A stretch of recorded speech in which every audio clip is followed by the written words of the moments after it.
Tuck. Howdy, little Joe, Mr. Cartwright. Tuck. Yeah, what'd you do to your leg? Well, I got a new stallion out to my place. Tried to bust him. He blamed near busted me. Hey, when are you gonna learn to leave the bad ones to the good riders? Well, his name fooled me. Mama's boy. Ain't that a name for a horse that's half meanness and another half even meaner? Hey, Tuck, when are you going to come out and have supper with us? Thanks, Mr. Cartwright, but I got a lot of things to do out at the ranch, and, well, I can't nothing drag me away till they're done. Come on now, there's other things in life besides running that spread of yours. Well, yeah, like what? Like having supper with friends or playing a little poker, dancing with some girls. If you had a spread as big as Tuck's here, you wouldn't have any time for that dancing and poker playing. Tuck, come on out. You're always welcome out at the Ponderosa. Thank you. Really, how's the leg feeling? Oh, tolerable, tolerable. Just tolerable, huh? How come you're so spruced up? I'm gonna meet some friends of Pa's from back east, Philadelphia. I figured with some of the riff-raff running around the street here, I gotta try to make a good impression. Well, the tie don't help that much. Thanks a lot. We'll see you.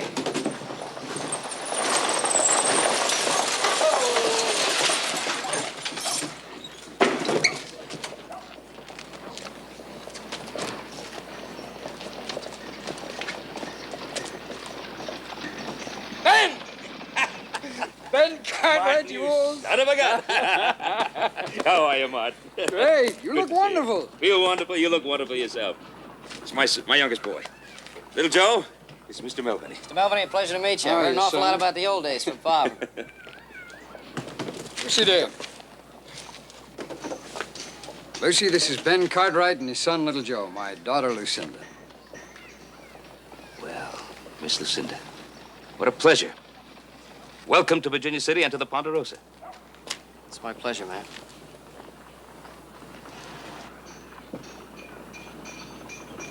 Listen, let me get the bags for you. Which ones are they? Oh, let me give you a hand. No, that's all right. I got them. All right. Here they are, right here. These three? That's it. Martin.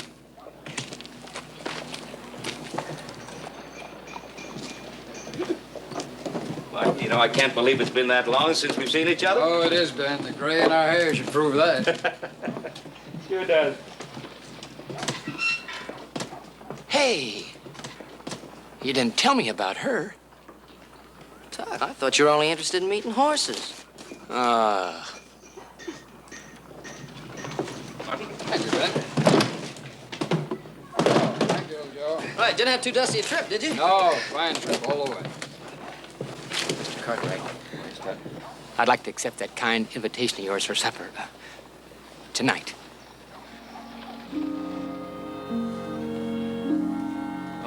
Well, Tuck, I thought you said that nothing could ever get you away from that ranch of yours. What ranch? In that case, we'll expect you tonight.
I remember you leaving St. Louis to go back east like it was yesterday. Martin, it can't be 28 years. It is, though, Ben. It is. I never thought when I left I'd be corralled in Philadelphia, a place I'd never even heard of. Well, I'm sure glad to see that you've done so well. Yes, I've made some money. You know, the best thing that ever happened to me, though, was meeting Ada there, not having Lucy.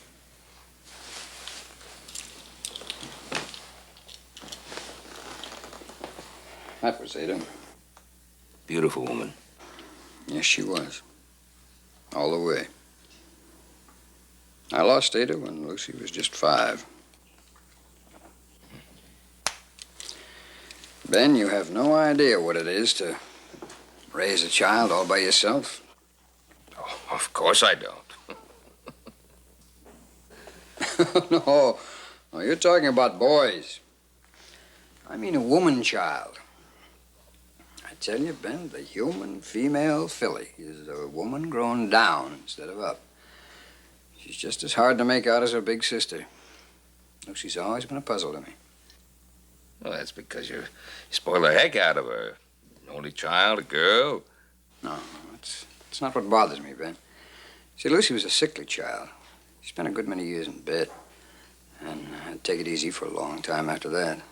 Well, as a result, she found all of her companionship in books instead of in people. Now that she's grown and healthy, she still does. Mostly poetry and romantic novels. Well, you know, young girls and romantic novels go together like strawberries and cream. Yes, but Lucy gets all of her ideas of life out of these books. She hardly ever comes down to bedrock. I thought that out here where you still have to claw some just to stay alive, she might just come down to earth.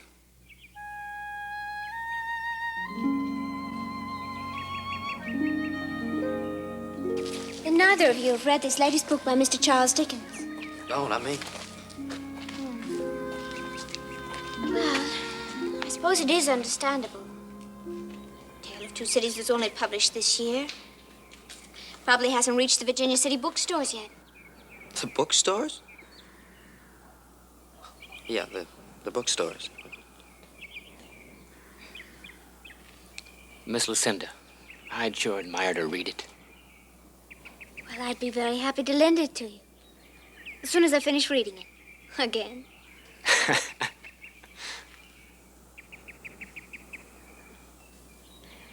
Oh, I'm especially fond of Sidney Carton.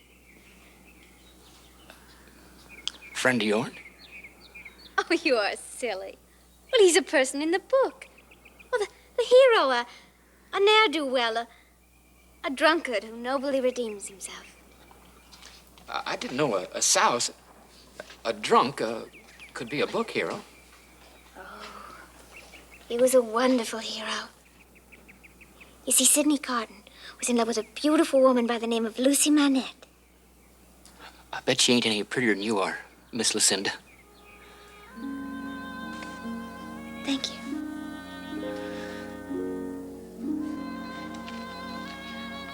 All my friends call me Lucy. I hope you both will.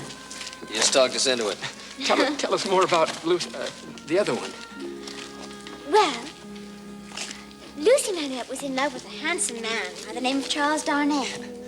But Charles was in prison, and they were just about to execute him. Oh, but Sidney Carton loved Lucy so much. Do you know what he did? No, tell me. He sneaked into Charles Darnay's cell, drugged him senseless, and took his place in prison, and died in his stead. Was that a pretty nearsighted guard if he couldn't tell the difference between them? Oh, but they looked alike. Now, do you know what Sidney Carton said just as they were about to execute him? What his very last words were? No, what were they? So long, I guess. Oh, nobody ever says so long in a book by Mr. Charles Dickens. Well, not when they're about to die, anyway.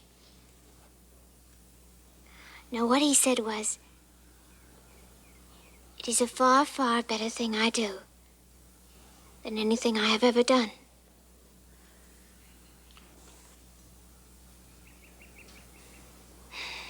Isn't that a beautiful epitaph? Sorry, I think the whole thing is pretty silly. What? Well, the way I look at it, this fellow would have been a lot better off if he just let well enough alone. His rival dies, and he has a girl he's in love with. Apparently you don't understand this kind of nobility. This was an ideal sort of love. Oh, come on. There's a big difference between being noble and being stupid. Listen, if Lucy says something's noble, then it's downright noble. And don't you go saying anything she says is stupid. Look, I'm not arguing with Lucy. I'm arguing with this fella Dickens, the guy who wrote the book. What, are you taking up for Dickens or something? Don't you start weaseling. Who's weaseling? He ain't here, and she is. And if she says something is noble, it is. And don't say anything she says is silly. Look, if I want to say that something is silly that this guy Dickens says, or he's stupid, or anything I want to say, I'm going to say it. Whether it's Dickens or this guy Carton or Napoleon Bonaparte, if I want to say it. Joseph? Supper's ready.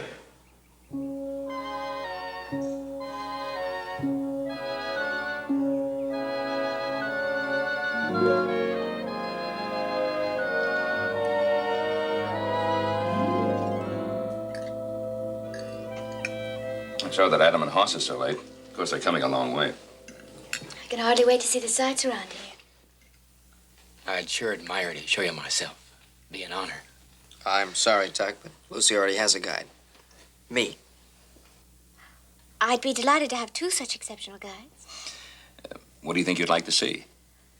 Now, Adam and Hoss are doing some branding down at the South Creek. Oh, no, thank you. I mean, oh, well, I've heard about branding. I don't think I'd enjoy it. Yeah, I don't suppose that'd be too interesting for a young lady. How about Indian's grief? Yeah, that's a wonderful idea. Just the ticket. What is it? It's just an old Indian landmark.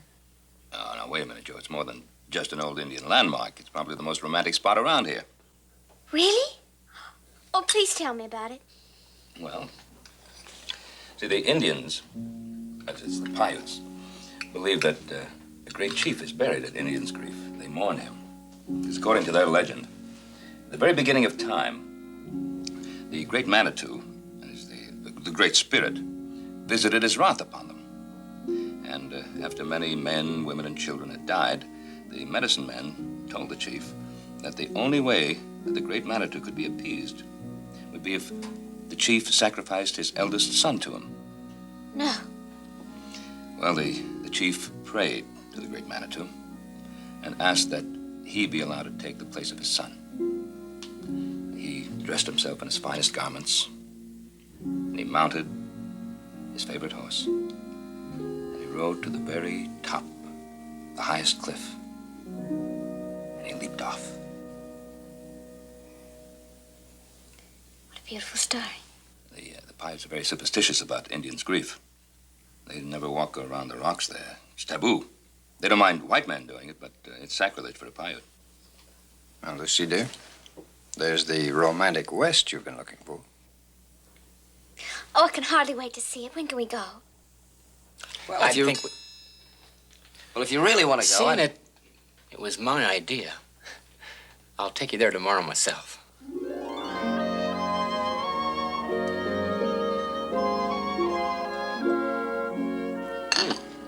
How about some more cake? Oh, no. Not for me. There you are.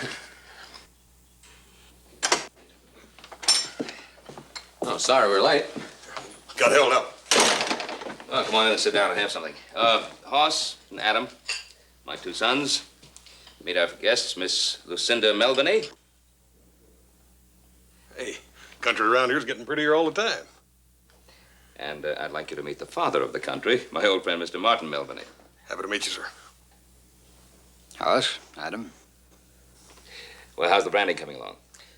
Fine, boy. If that bunch of renegade Paiutes don't show up. You around here now? Well, sort of close by, it seems. A few days ago, they killed a couple of fellers and a woman over at Savage Station. Day before yesterday, they killed a man and a little 11-year-old boy out at the Smiths. Apparently they were all young bucks. One of the men at Smith's recognized the leader. And guess who it was, Joe? Who? Your old friend Sharp Tongue. What? Who is Sharp Tongue? He's an Indian boy I used to go to school with. Father wanted him to learn the ways of the white man. I'm afraid it didn't work out. Why? Was he an evil little boy? No, he was an Injun. Afraid children borrow the thinking of their parents. Made it worse, he was a proud Indian. Me, I admired him for it. He did more than that, miss. More than once little Joe got beat up defending him. Little Joe. It's a terribly noble thing to do. Why? He was just my friend. I wish you'd had more friends. Those murders stem all the way back to that little schoolhouse, I'm afraid.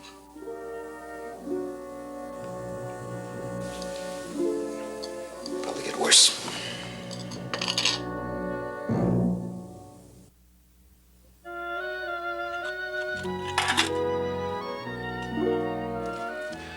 It's just not fair that...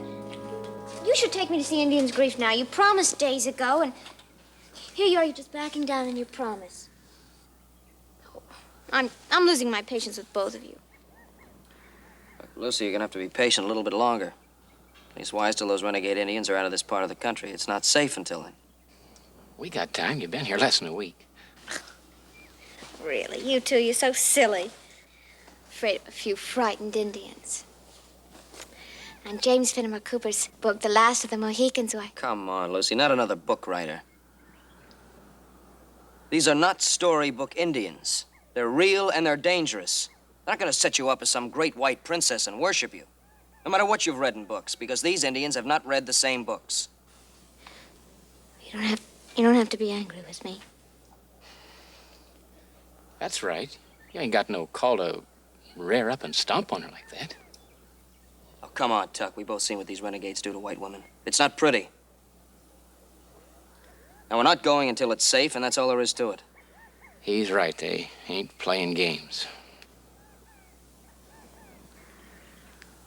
Hey. Come on, are we still friends? Sure we are. I guess I did jump on you a little quick. I'm sorry. Ready to go? Yeah.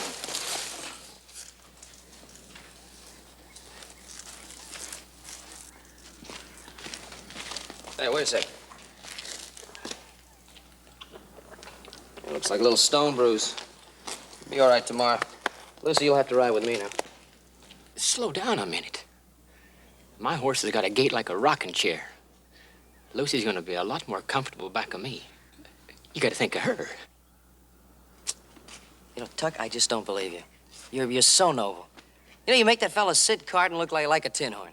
I'll tell you what we'll do, though. We'll flip a coin for it. Let me see that there coin. If you can't trust your friends, who can you trust? Call it in the air. Heads. Doggone.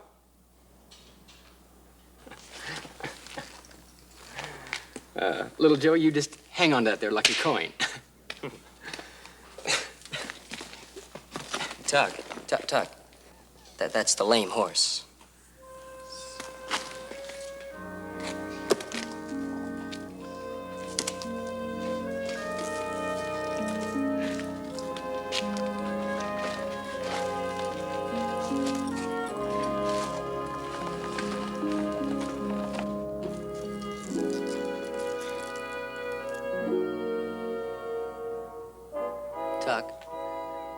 Tuck. And anytime you're ready.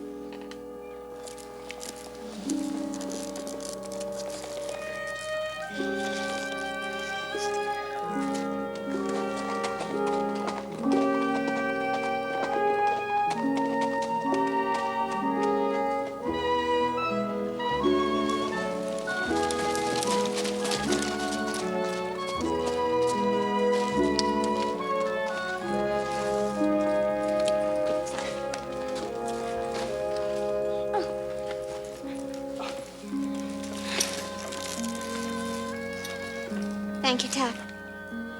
Thank you. Well,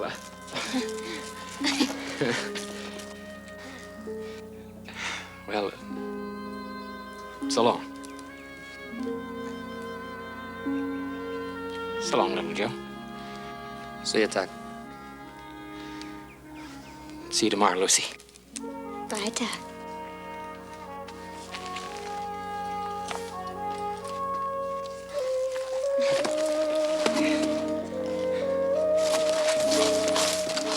along.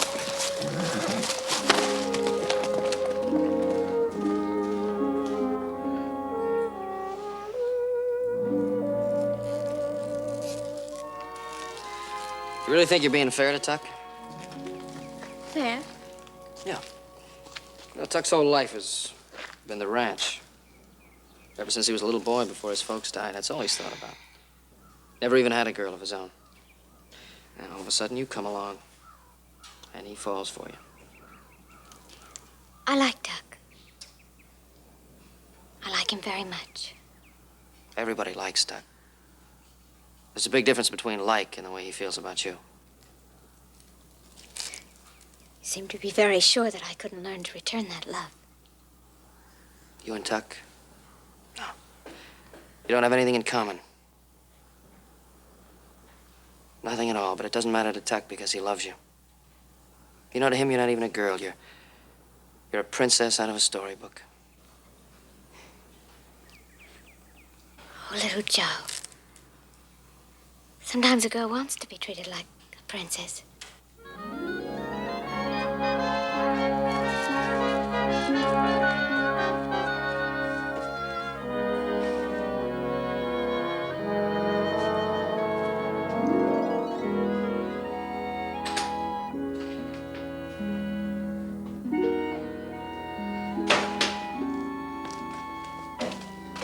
Dear, why don't you come along with us? We're going out to Timberwolf Mine.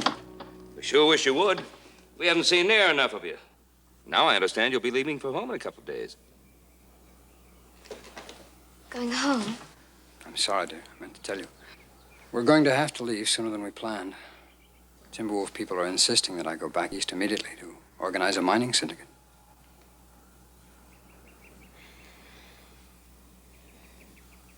I understand, Daddy. All right, dear. Mr. Cartwright, I hope you'll excuse me. I'm really very tired. I think I'll just stay here and rest. Of course. You take care, dear. Here! We'll see you.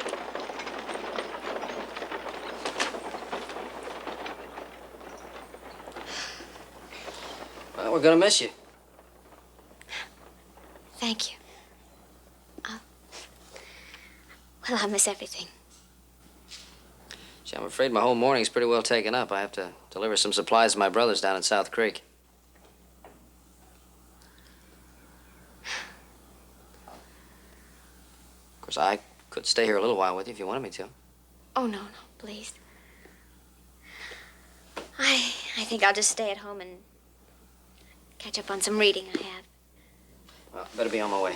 You sure you don't want me to stay with you? No, please. Okay. We'll see you later.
How you doing, Tuck?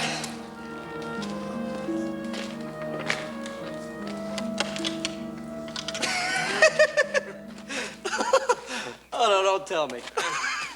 Yeah, I tried to bust Mama's boy this morning. That dang horse rode me again. Getting tiresome of him stepping on the same foot. You'd think he'd want some variety. I noticed it didn't stop you from courting Lucy, though. Where is Lucy? She's in the house, isn't she? Oh, I figured she's with you. The horse she's been riding's gone. It's funny. She said she was going to stay around the house and read.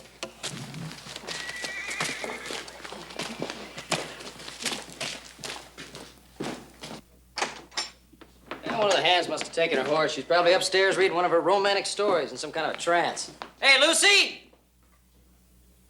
Hey, Lucy! Now, knowing that girl, she's probably hiding somewhere under the furniture, laughing about it. Hey, Lucy, you in the kitchen?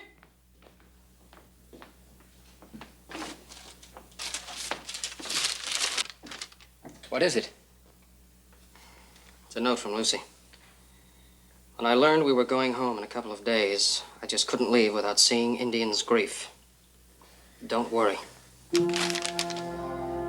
After the way we warned her. Well, we'll just go fetch her. She's probably sitting up there on that rock by herself. Yeah, if the Paiute renegades don't find her first. I'll get the horses. I'll leave a note for Pa. Tell him where we're going.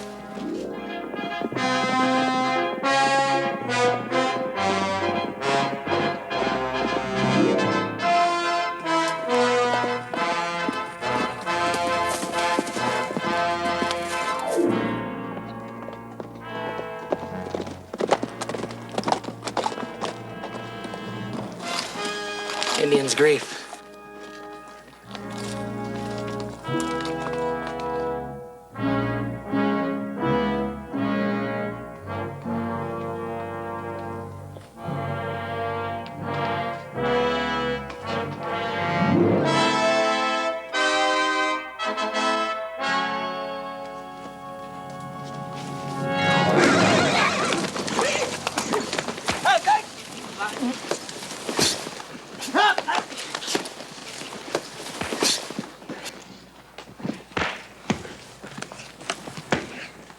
Tokene, go!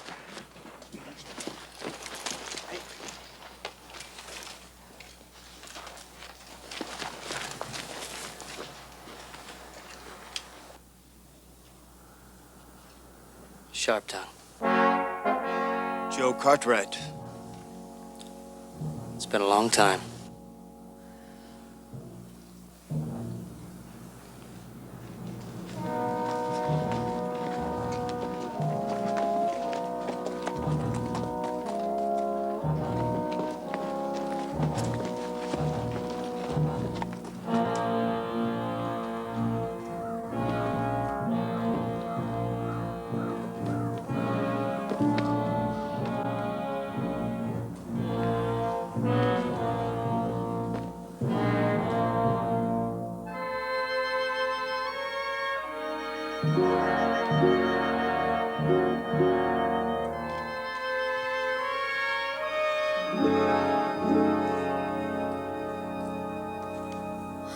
Oh, Tuck! Little Joe! Oh, ah! Let her be! Let her be!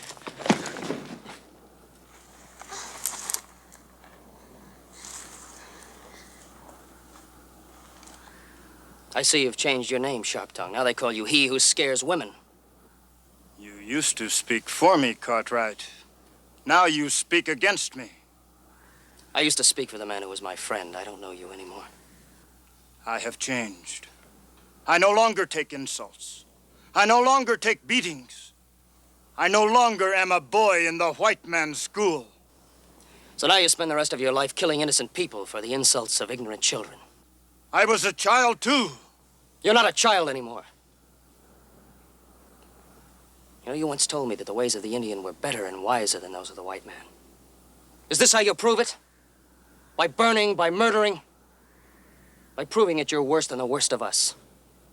Paiute still better than white man. You'll see. The only thing I'll see is you hanging from the end of a rope. No. I saw this shirt in a dream.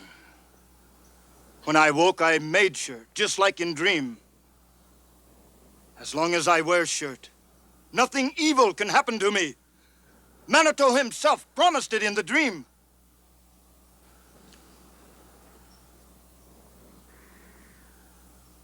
Because you were once my friend, now I do more for you, Cartwright, than white man would if he were on the warpath and had Paiute as prisoner. You are free. Go!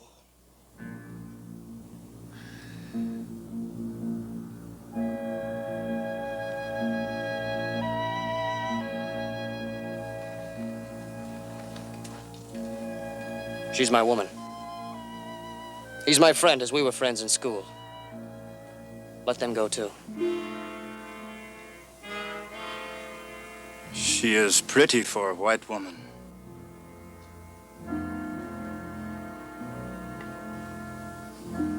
But too small for work. 2 times, Cartwright, you try to save me from beating by other boys, and you are beaten with me. I show you I am better than white men. For those 2 beatings, I give you 2 lives. Yours and one other. Choose.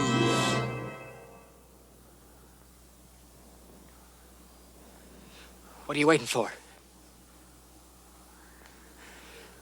Take her with you. Go on. Please. Come on. Tom! Go away with him, Lucy. Please.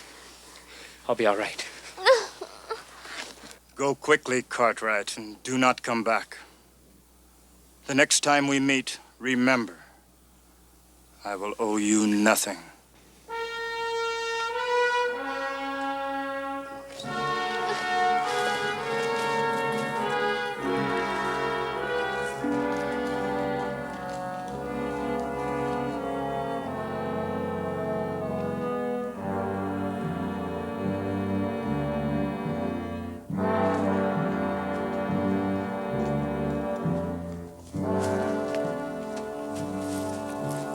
Keep moving. Sharp tongue can always change his mind.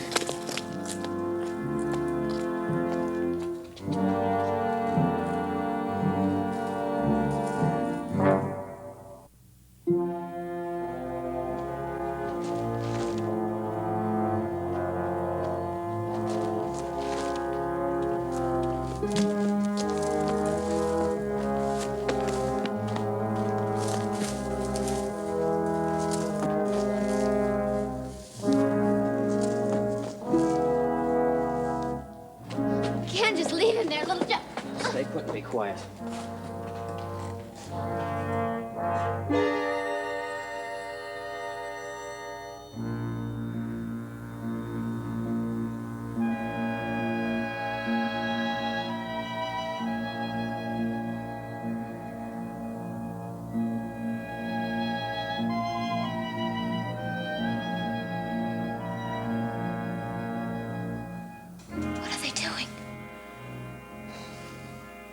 It's an old Indian game.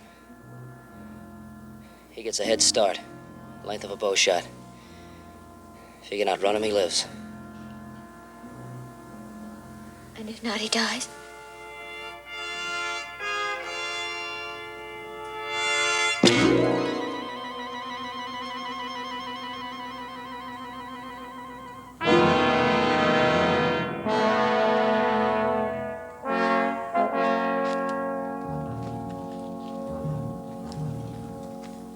Kawina!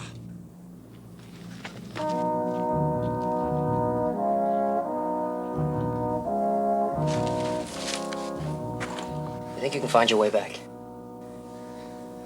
All right, then get going.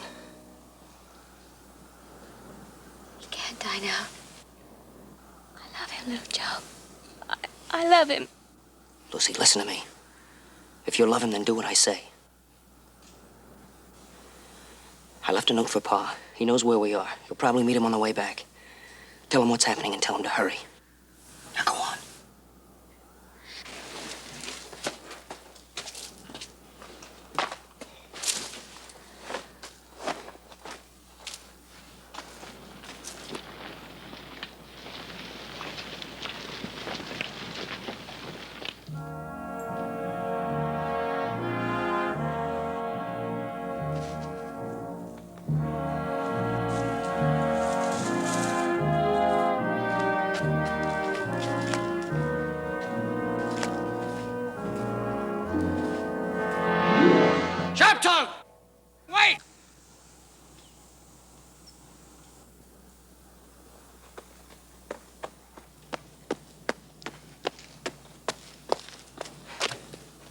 When does Sharp Tongue play woman's sport? I told you the next time we meet, I would kill you. This is woman's sport. My friend's leg is hurt. He can't run. If you want sport worthy of a warrior, let me take his place. Let him go free. And try to kill me if you can. I could always outfight you and outrun you. I still can. You know the game. You will have no weapon. I know the game. If you get away alive, he lives. But if you don't, he dies too. Go, Cartwright.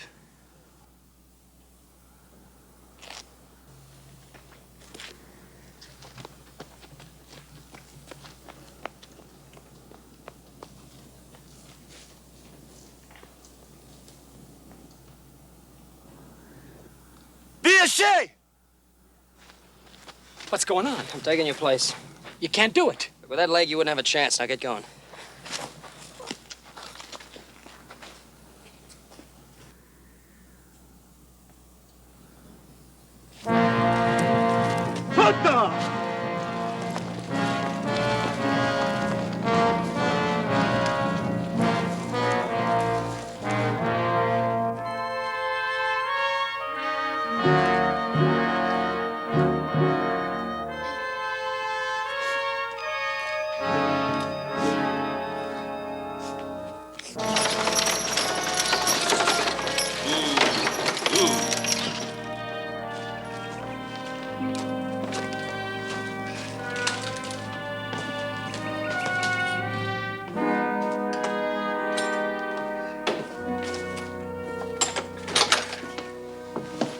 Ben, I'm going to see if Lucy's in her room.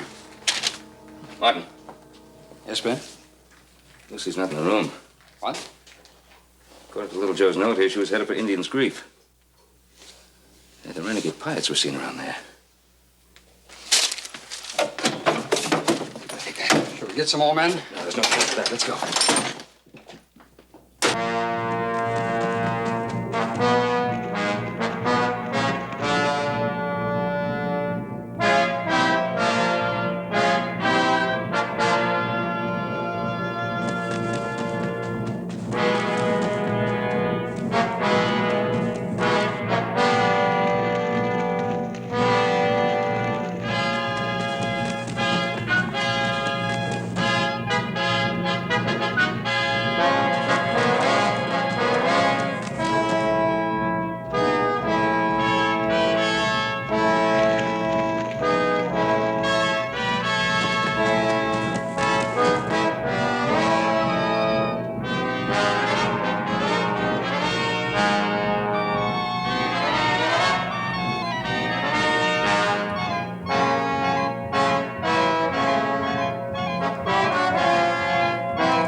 Sharp tongue! The spirit of the great chief will destroy you. If you fight on his burial grounds. My shirt will protect me. Uno Hashif. Cartwright, Now I kill you.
You all right, son?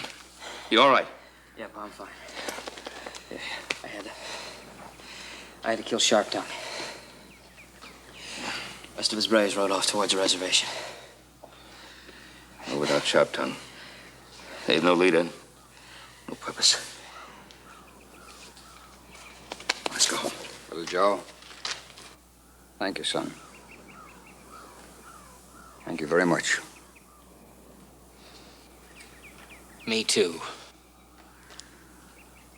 Little Joe. I'm sorry that my foolish romantic curiosity almost got you killed. But you were as noble as Sidney Carton.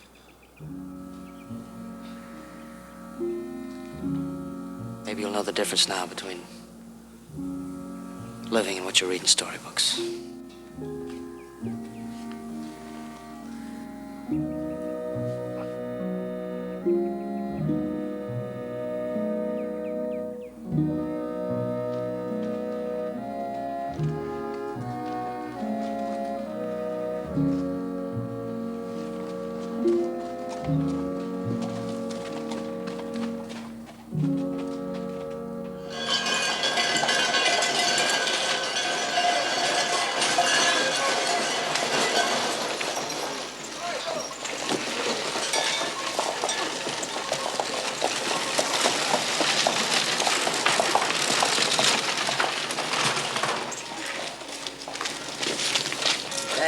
Wait, not so fast. Doesn't the best man get a kiss from the bride? Now, what about the ushers? Hey, you got your kiss back at the wedding. Wait a minute. When you got a whole gold mine, you ain't gonna be chinchy over a couple of little nuggets, are you? Yeah. Take your nuggets and make them small. Look. Good luck. Thank you, Little Joe. Little Joe, I've learned my lesson. Oh, I'm gonna be a good wife to him. I'm gonna cook for him. I'm gonna be practical. I'm going to even learn to sew and make my own clothes. I know you will. All right, little Joe. Our turn now. Little Joe, I'd admire having a word with you. Sure, bridegroom. Excuse me, hon. What's up? I just want you to know, I especially appreciate your saving me. Oh, come on, forget it. What kind of you being in love with Lucy yourself? What? I realize you didn't want to own up to it out there at Indian's Grief, but I know the truth. And I know it took a lot to save the life of a fella who was in love with your best girl. Who did that? Don't. Listen. You did exactly what that carton hombre did in that there book of Lucy's. Are you out of your head? I didn't... Don't you fret. I ain't gonna tell anybody, especially Lucy. Doug, come on. Hey, Duck, that stage is ready. Thank you, Mr. Cartwright. Tuck, my very best wishes. Thank you. I don't. Pop? Take good care of her, Tuck. I will. Watch your head.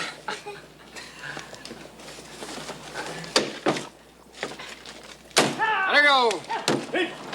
Bye.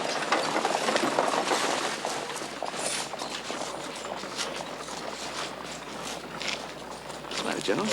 What's the matter? I just can't believe it. She's starting to think like him, and he's starting to think like her.